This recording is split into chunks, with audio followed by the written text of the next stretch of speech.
Fantatritsika mpianatra mpivahiny mianatra ty Etazonia na itsika izay vao mikasa nianatra ty Etazonia ve fa 80 isan-jato ka hatramin'ny 90 isan-jato ny mpianatra rehetra mianatra ty Etazonia dia mahazo karazana vatsim-pianarana daholo, na io grant na io scholarship na bourse ozy izy tsika zay tena hoe be mpafantatra moa zany, na io assistantship na io sponsorship. Reo rehetrarehetra reo amin'ny teny malagasy dia vatsim-pianarana daholo ary isika izay mpianatra mpivahiny dia afaka misitraka an'ireo le grant mety mbola sarotsarotra satria misy karazana grant maromaro. Dia androany iresaka zavatra tena hoe tsy fantatro mety fantatro ihany fa fantatro amin'ny apahany na amin'ny apahany kely monja. Zavatra anankitelo tena mila fantatrao fantatritsika na efa mianatra ty Etazonia ary ianao ka tsy mahafantatra an'ity dia alao hatramin'ny farany ny video antsika androany satria mety hanampy anao ary mety hanova ny fomba fijerinao an'ilay fandehanana mianatra aty Etazonia. Voalohany aloha zany dia misy an'iny fomba fisainantsika malagasy iny hoe rehefa voaray mianatra andro fotsiny dia efa ampy azy tsika zany nitaizana amin'le hoe efa io aloha ny eo dia tsika tsy te hikaroka intsony hoe sao dia mba tokony havita an'ity sao dia mba tokony havita an'ity. Averimberiko foana hoe nandehanako taty Etazonia dia noho ny vatsim-pianarana nahazo sponsorship aloha dia izay vao nahazo scholarship, vatsim-pianarana daholo ny anaran'ireo amin'ny teny gasy. Dia izany hoe possible be ny azahoanao vatsim-pianarana rehefa manao application amin'ny université aty Etazonia ianao, fa mila miketrika tsara sy mila mahay tsara milalao an'ilay lalao tokony lalaovinao zany amin'ny fanaovana an'io application io.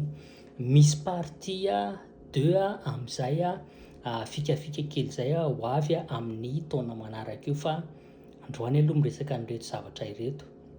Zay zany voalohany hoe tena possible ny azahoanao vatsim-pianarana miainga avy any Madagasikara.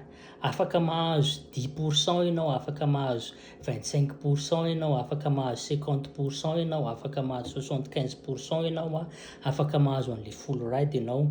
Ireo rehetrarehetra ireo zany dia arakaraky ny application anao aloha. Mbola veriko foana hoe misy partie 2 an'izay fikafika kely zay amin'ny taona ho avy. Zay ny voalohany. Ny faharoa dia ilay resaka filière na taranja. Aty Etazonia moa zany misy taranja maro fa ho an'ny ankizy mpianatra mpivahiny na international student dia afaka sokajiana ho anankiroa zareo. Misy an'le taranja sokajy tsotra dia misy an'le taranja sokajy STEM. Ny sokajy STEM dia resaka science, teknôlôjia, ingénierie sy matematika. Ohatra amin'izany ny computer science, business analytique sy data analytique reny, agriculture, ingénieur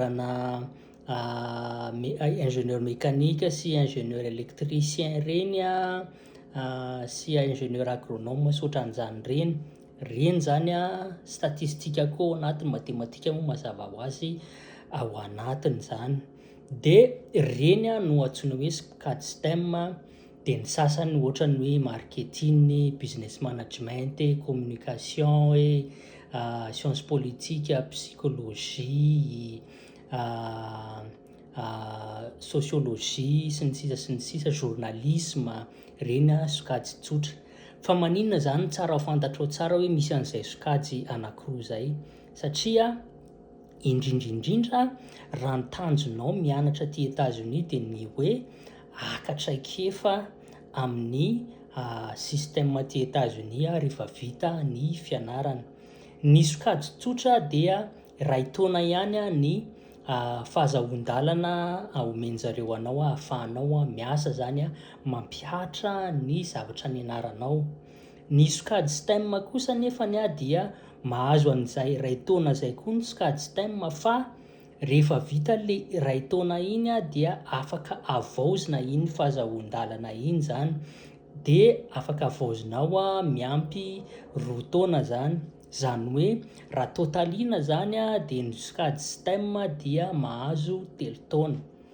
Zay ny zavatra faharoa tsara ho fantatra zany, ary zavatra tsy haiko ary tena hoe oza hoe raha mba fantatro zany talohany nandeha nianatra taty États-Unis de mba zavatra hafa mihitsy ny zavatra niainana am'izao, indrindrindra raha te hiakatra kefa aty États-Unis. Zay ny faharoa. Ny fahatelo dia itsika malagasy manana an'izay tsy haiko moa zany ny any amin'ny firenen-kafa ohatran'ny Europa sy Canada, fa isika manana an'izay fomba fijery zay, tsy fomba fijery moa zany fa mety hoe tsy fahalalana ve hoe rehefa tonga any États-Unis de hianatra sady asa be de sady za ihany mandony écolage koa sy ny sisa sy ny sisa. De nefany rehefa tonga taty ohatranahy zao rehefa tonga taty de tsy zay ny zava-nitranga, satria nahoana manana lalàn'ny fe manokana ny mpianatra mpivahiny. Ny mpianatra mpivahiny dia tsy afaka miasa mihoatra ny 20 ora ao anatin'ny herinandro anankiray.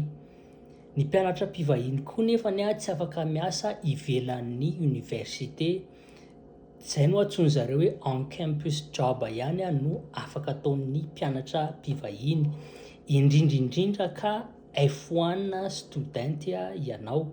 Ny J1 mbola misy zavatra be da be, misy J1 koa mihoatra an'izay ka zay, fa J1 zany tsy ho resahantsika en détail, fa ny F1 sy ireo J1 zay bangony zay généralisation zay zany.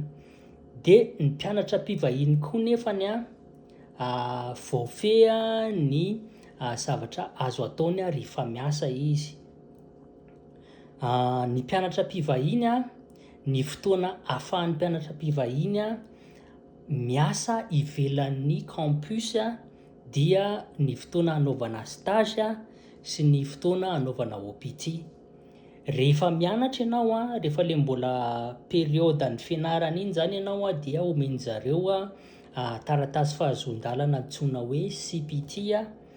Iny no manome anao lalana hoe afaka miasa ivelan'ny campus ianao. Nefa iny CPT koa miteny koa hoe tsy maintsy asa mifanaraka amin'ny zavatra nianaranao.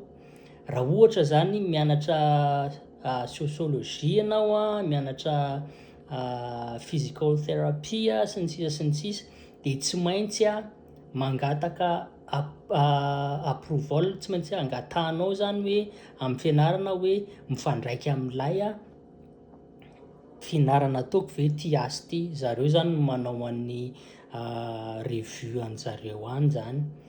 Zay ny anankiray.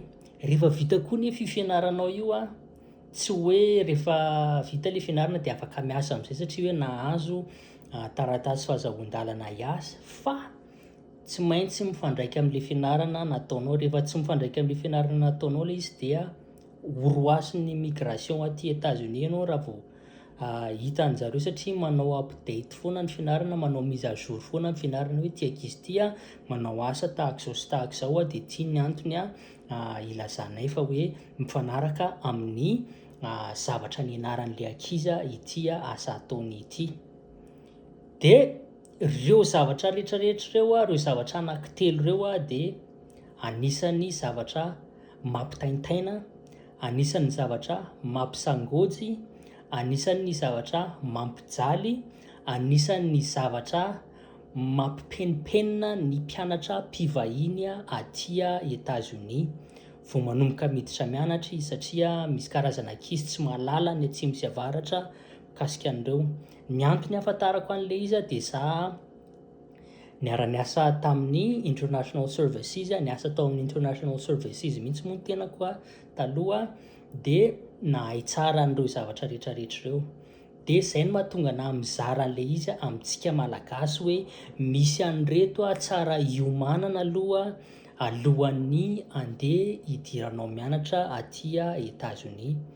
De zay no afatra androany hoe alohan'ny hidiranao mianatra atya États-Unis de atao fikarohana aloha ireo zavatra ireo, inavy le sokajy arakaraka ny tanjonao io hoe te hakatra kefa maromaro aty États-Unis ve dia safidio tsara le sokajy hoe sokajy tsotra sa sokajy STEM ilay filière na ilay taranja. De jereo tsara hoe raha miasa 20 ora isan-kerinandro ka hoe mila vola kely sy ny sisa de ohatrohatra ny ahoana zany tokony iomanako. De ty farany ty le hoe resaka mahazo vatsim-pianarana sy ny sisa, atokako manokana mihitsy iny amin'ny taona ho avy fikafika kely mba ahafahanao mahazo an'izay. Partie 2 le amin'ny taona ho avy fa misy partie 1 ihany raha ohatra ka liana amin'izay ianao. De zay ny androany fa enganeka nanampy anao nanampy atsika mpianatra mpivahiny aty États-Unis sy nanampy atsika izay te hianatra aty États-Unis ny vidéo androany. Zay ary fa de amin'ny manaraka indray ary mazoto.